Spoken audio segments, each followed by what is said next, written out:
प्रायोजक है दगरू सेठ jewellers, GM road near radio station. जन स्वराज पार्टी में आप सबकी आवाज पार्टी के विलय के बाद पूर्व राष्ट्रीय उपाध्यक्ष राम मोहन झा ने मीडिया को दी कई बातों की जानकारी। आइए सीधे सुनाते हैं क्या कुछ कहते हैं इस बारे में राम मोहन झा।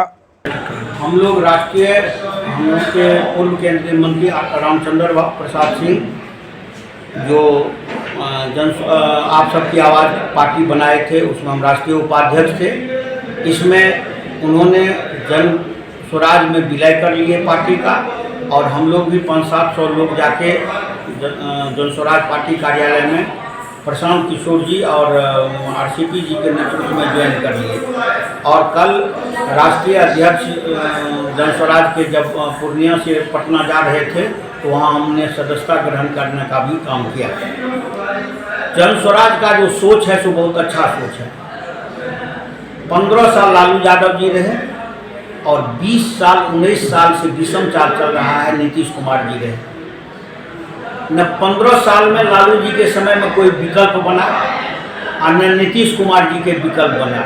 लालू जी नीतीश कुमार के साथ, नीतीश कुमार लालू जी के साथ, नीतीश कुमार बीजेपी के साथ, बीजेपी नीतीश कुमार के साथ। तीसरा विकल्प नहीं उभरा था और लोगों को विकल्प नहीं मिल रहा था। जब जब विकल्प मिला, जेपी मूवमेंट में विकल्प मिला, निकल गया। दमकिप्पा बना, विकल्प निकल गया। ये विकल्प प्रशांत किशोर जी एक बहुत बड़ा विकल्प इस पूरे राज्य में दे रहे हैं और इतिहास गवाह है। बिहार से जो जो विकल्प निकला है देश स्तर पर गया है। जनता पार्टी यहीं से शुरुआत हुआ था, जेपी मूवमेंट में जो देश स्तर का इंदिरा गांधी का चूह हिलाने का काम किया था। प्रशांत किशोर जी को जनमानस स्वीकार कर रहा है और प्रशांत किशोर जी और रामचंद्र प्रसाद सिंह जी और उदय सिंह राष्ट्रीय अध्यक्ष, ये तीनों मिलके एक नया अध्याय बिहार में जोड़ने जा रहे हैं। आने वाला रिजल्ट बता देगा जो जन स्वराज क्या ताकत है।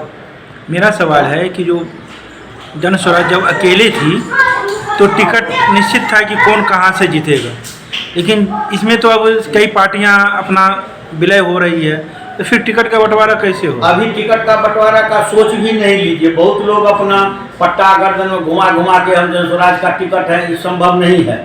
अभी जून तक जाते जाते जदयू, बीजेपी, राजद से बहुत कद्दावर लोग, आप तो जानते हैं इसमें सारा लोग IAS है, सारा लोग बड़े बड़े लोग हैं, यहाँ ले में नहीं है। सोच इनका बहुत बड़ा है। इसमें टिकट उन्हीं को दिया जाएगा जो चुनाव जीत के देंगे। और प्रशांत जी ने एक अध्ययन कर लिए, 2 चुनाव प्रशांत जी स्नातक लड़े, सारण में जीत लिए, जबकि वहाँ बीजेपी का भी उम्मीदवार बहुत तगड़ा था और राजद का भी था, जीत लिए। और यहाँ तिरहुत में 2nd पोजीशन लाए। मेरे कहने का मतलब 3 गो जो 5-4 गो जो चुनाव हुआ, उपचुनाव 33,000 वोट इमामगंज में लाए, 2-3 हज़ार से हारे। एक जगह 17,000 सीट तो एक भी नहीं मिला नहीं। लेकिन प्रशांत जी यदि उपचुनाव में अपनी ताकत दिखलाए तो 33,000 वोट लाना आयु वाला बात है क्या?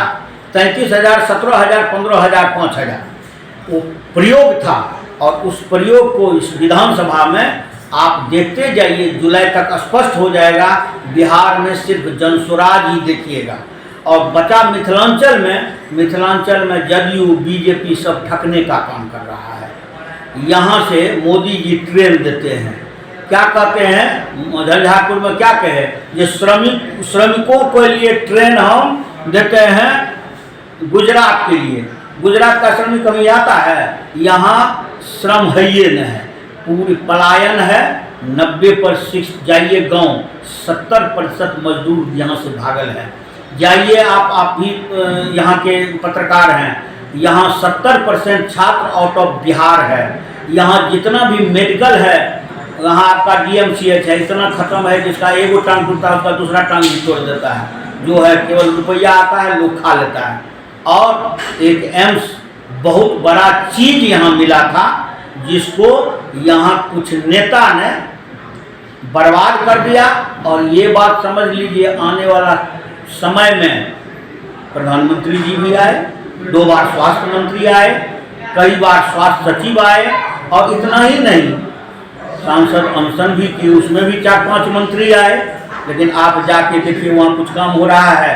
और सबसे बड़ी बात मैं आपको कह रहा हूँ, अभी तक भूमि अधिग्रहण नहीं हुआ है, भूमि का हस्तांतरण नहीं हुआ है। और जब तक भूमि का हस्तांतरण नहीं होगा तब तक एम्स बनेगा, संभव नहीं है। दाखिल खारिज हुआ है इसके का अभी कहीं का। इसीलिए मेरा यही राय है कि मिथिलांचल में यदि 4 मुद्दा लेके उठे, बाढ़ का अस्थायी निदान, आप भी जानते हैं बाढ़ का अस्थायी निदान पहले स्टेट वाला कहता था कि सेंट्रल में मेरा सरकार है जो हम बाढ़ का अस्थायी निदान करेंगे। अब तो सेंट्रल स्टेट दोनों है। यहाँ बाढ़ इसलिए अस्थायी निदान नहीं होगा, जो ब्यूरोक्रेट नेता बाढ़ में अरबों रुपया खा लेता है, इसीलिए इसको नहीं होने देता, ब्यूरोक्रेट नहीं होने देता। नीतीश कुमार को कौन चलाता है? ब्यूरोक्रेट। दूसरा बात, यहाँ एक भी चीनी मिल चालू किया गया, एक भी अशोक पेपर मिल चालू किया गया, जूट मिल चालू किया गया। यहाँ एक उद्योग बता दीजिए, यहाँ एजुकेशन का हमको एक बहुत बड़ा हब बता दीजिए, यहाँ मेडिकल का एक हब बता दीजिए। छात्र का पलायन, एजुकेशन में पलायन है, मजदूर का पलायन है, रोगी का पलायन है, यहाँ है क्या? हम लोग इस बात को मजबूती से मिथिलांचल में रखेंगे और जन स्वराज को जन जन तक पहुँचाएंगे। लेकिन जन जन नहीं जान रहे कि जन स्वराज क्या है, इसलिए नहीं जन जन है। आप जो भी कहें, जन जन जितना जन जन तो अभी भाजपा और राजद ही जान रहे है ना। लेकिन एक बात समझ लीजिए, आम आदमी पार्टी जो आया था ना वहाँ दिल्ली में, वो बहुत दिन का नहीं था, बहुत कम समय का था। बहुत कम समय में दिल्ली में राज किया था, उसको चलने के लिए नहीं आया, रणनीतिकार वो नहीं था। और हमारे प्रशांत किशोर जी रणनीतिकार हैं, हमारे रामचंद्र बाबू संगठन करता है, और हमारे राष्ट्रीय अध्यक्ष भी एक मजबूत साथी हैं।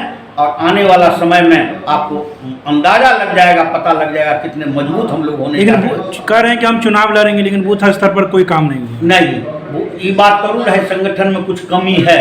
लेकिन एक रणनीतिकार है, वो अपना पैदल चले, घूमे, सब जगह बना। लेकिन अब हमारे आरसीपी बाबू, रामचंद्र बाबू जो आ गए, उनको बूथ स्तर पर आदमी है। जिस दिन से जदयू संगठन ये राष्ट्रीय स्तर पर पहुंचाए थे, आज बिहार में उसका चर्चा लेने वाला कोई नहीं है। ये है मेरा आरसीपी बाबू संगठन को बना लेंगे। क्या लग रहा है कि आने वाले समय में लोग जन जो जान जाएगी जन स्वराज? एकदम एकदम। अब आरसीपी बाबू और प्रशांत किशोर जब निकलेंगे तो आप देख लीजिएगा, संगठनकर्ता और रणनीतिकार जब भी मिला है तब तक भूचाल आ गया है। और ये दोनों आदमी मिल गए हैं, निश्चित रूप से एक नया परिणाम सामने आएगा। मेरा नाम डॉक्टर राम मोहन झा हुआ। हम आप सबकी आवाज़ पार्टी के पूर्व उपाध्यक्ष, राष्ट्रीय उपाध्यक्ष थे आरसीपी बाबू के संगे।